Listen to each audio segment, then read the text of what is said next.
Hello friends, Jayashree किचनमध्ये आपलं स्वागत आहे। आज आपण टॉल केक बनवणार आहे 1.5 kg।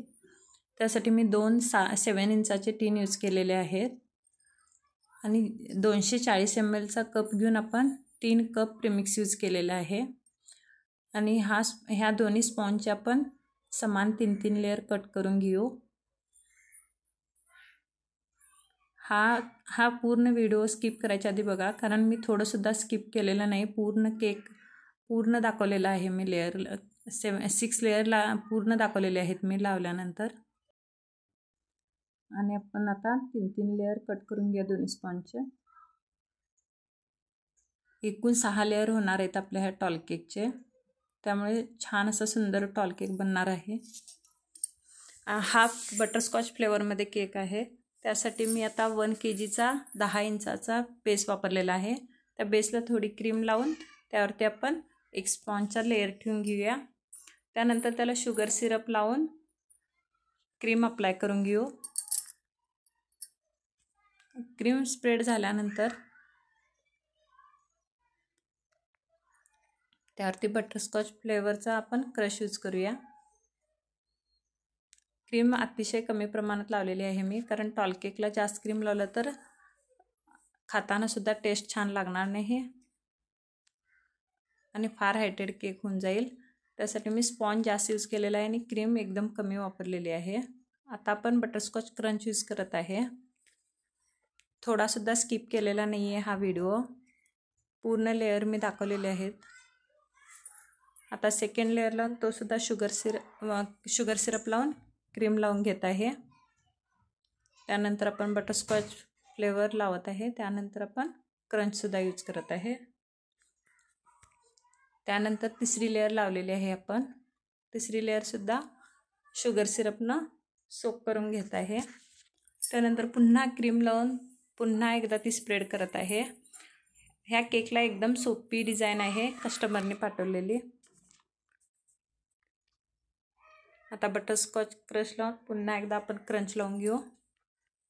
आपले स्पॉन्जचे लेयर आणि क्रीमचे लेयर बघू शकता आपण किती कमी प्रमाणात क्रीम लावलेली आहे। पुन्हा एकदा चौथा लेयर ठेवून आपण पुन्हा एकदा शुगर सिरप लावत आहे।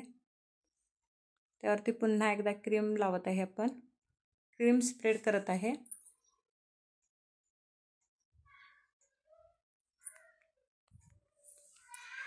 बटरस्कॉच फ्लेवर सुद्धा खूप असा टेस्टी लागतोय, हा ट्राय करून बघा।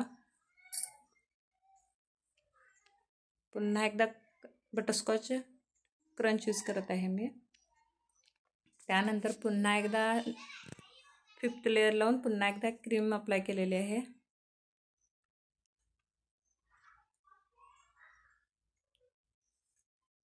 आणि साइडचे गॅप सुद्धा आपण फिलअप करून घेऊया।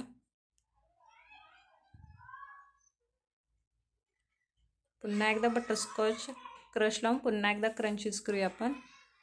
प्रत्येक लेयर दाखवलेला आहे मी लावून। आता शेवटचा 6वा लेयर आपण लावून घेऊया।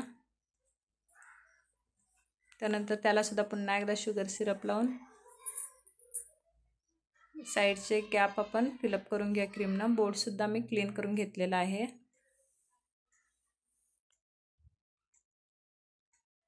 आता गॅप आपण फिलअप करत आहोत। त्यानंतर क्रमकोट करूया आपण। थोडी थोडी क्रीम लावून क्रमकोट करून घेणं अतिशय महत्त्वाचं आहे, कारण फ्रीजमध्ये ठेवल्यानंतर क्रम्स वगैरे फिनिशिंगमध्ये येत नाही, सेट होतोय आपला केक। आणि फिनिशिंगच्या वेळेला कमीत कमी क्रीम यूज करून आपण फिनिशिंग करू शकतो। त्यामुळे मी आता केक डीप फ्रीजमध्ये 10 मिनिटासाठी ठेवत आहे। आता पुन्हा एकदा केक घेऊन मी पुन्हा एकदा फिनिशिंग करत आहे। थोडी थोडी क्रीम लावून आपण फिनिशिंग करून घेऊया।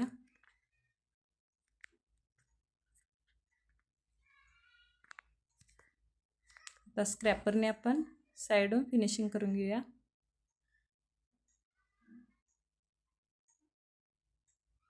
फिनिशिंग झाल्यानंतर वरती एक्स्ट्रा आलेली क्रीम सुद्धा आपण काढून घेत आहोत। आता थोडा रेड कलर मी प्लेटमध्ये घेऊन त्याला ब्रश डिप करून थोडं वरच्या बाजून ओढत आहे मी ब्रश, त्यामुळे एक सिंपल डिझाइन तयार होणार आहे।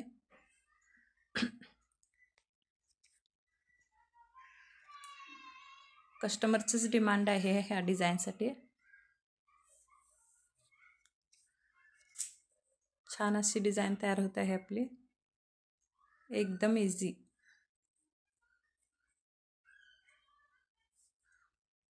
त्यानंतर आपण व्हाईट क्रीममध्ये थोडासा पिंक कलर ॲड करून पिंक कलरचे फ्लावर्स काढणार आहोत आपण.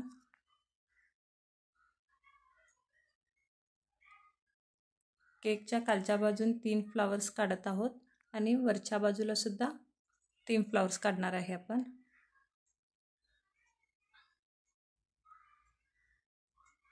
आणि छोटे छोटे मोदक सुद्धा काढायचे आहेत आपण. त्यानंतर गोल्डन कलरचे आपण फ्लेक्स लावत आहोत.